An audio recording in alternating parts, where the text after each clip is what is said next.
Aneka barang kerajinan tangan yang dihasilkan rumah produksi Mandar Sutra di Jalan Trans Sulawesi, Polewali Mandar, Sulawesi Barat ini tampak cantik dan menarik hati.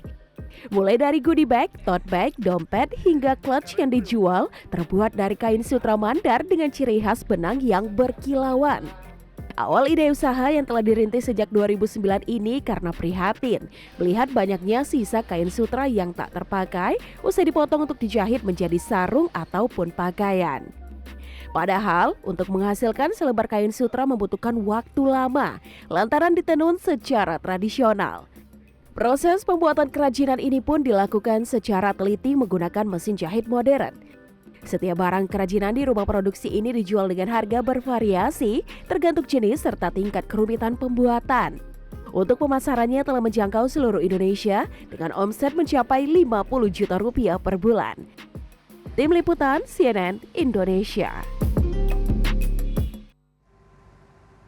Untuk kenyang tak perlu mahal, cukup bermodal Rp12.000 sudah bisa menikmati Sroto Pancasan, kuliner legendaris khas Banyumas, Jawa Tengah. Sementara di Pati bermodal Rp7.000 kita sudah bisa menikmati nasi jagung lengkap dengan lauk yang pastinya menggugah selera. Sayangnya informasi ini sekaligus menutup redaksi pagi. Terima kasih atas kebersamaan Anda dan sampai jumpa.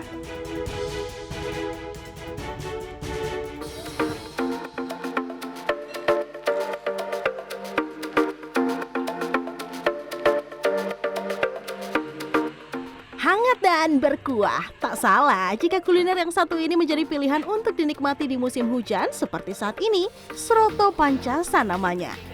Berlokasi di Desa Pancasan, Kecamatan Aji Barang, Kabupaten Banyumas, Jawa Tengah, warung Sroto ini telah berdiri sejak tahun 1970-an dan kini dilanjutkan oleh generasi ketiga. Berbeda dari soto pada umumnya, Sroto disajikan dengan isian yang terdiri dari ketupat, suiran ayam, tauge, soun, kerupuk, serta tambahan daun bawang. Berbagai isian tersebut kemudian disiram kuah santan yang gurih dan pekat. Sang pemilik mengaku setiap harinya ia bisa mengolah sekitar 15 butir kelapa dan 6 ekor ayam. Anda ini generasi berapa? Saya generasi ketiga. Sejak tahun berapa? Sejak tahun 70-an berdirinya. Sehari bisa menghasilkan berapa porsi? Sehari kira-kira 300-an, 2 panci. Pelanggan yang datang pun tidak hanya dari Desa Pancasan, namun juga dari berbagai kecamatan di sekitarnya. Ini emang sotonya berbeda ya. Dia sotonya memakai santan. Tapi seperti perpaduan soto dan gulai ya Pak ya. Dan itu beda dan rasanya enak sekali.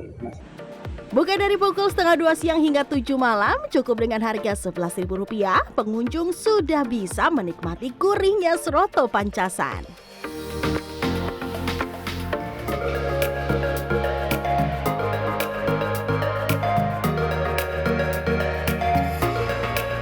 Berada di pinggir sawah dengan nuansa pedesaan, angkringan Semar di Desa Dadirejo, Kecamatan Morgerejo, Kabupaten Pati, Jawa Tengah, tak pernah sepi dari pengunjung.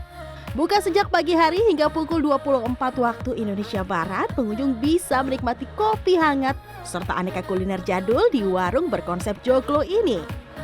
Menu andalannya adalah nasi jagung sayur pedas, lengkap dengan pilihan lauk, botok udang, ikan maupun daging. Sementara minumannya juga punya nama unik, Semar Mesem dan Semar Mendem yang dibuat dari campuran rempah-rempah untuk menghangatkan tubuh. Ini memang masakan kampung Mas. Nah, ini kan tradisional kan. Kita kalau makanan yang modern kan sudah banyak.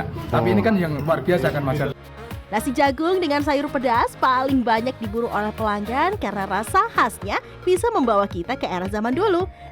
Kita mengangkat yang tradisional, yang bebas kolesterol dan juga harganya bervariasi dan terjangkau. Pengunjung tidak perlu merogoh kocek terlalu dalam. Satu porsi nasi jagung lengkap dijual Rp7.000. Dan jika ditambah minuman Semar Mesem atau Semar Mendem, pelanggan cukup membayar Rp12.000 saja. Tim Liputan CNN Indonesia.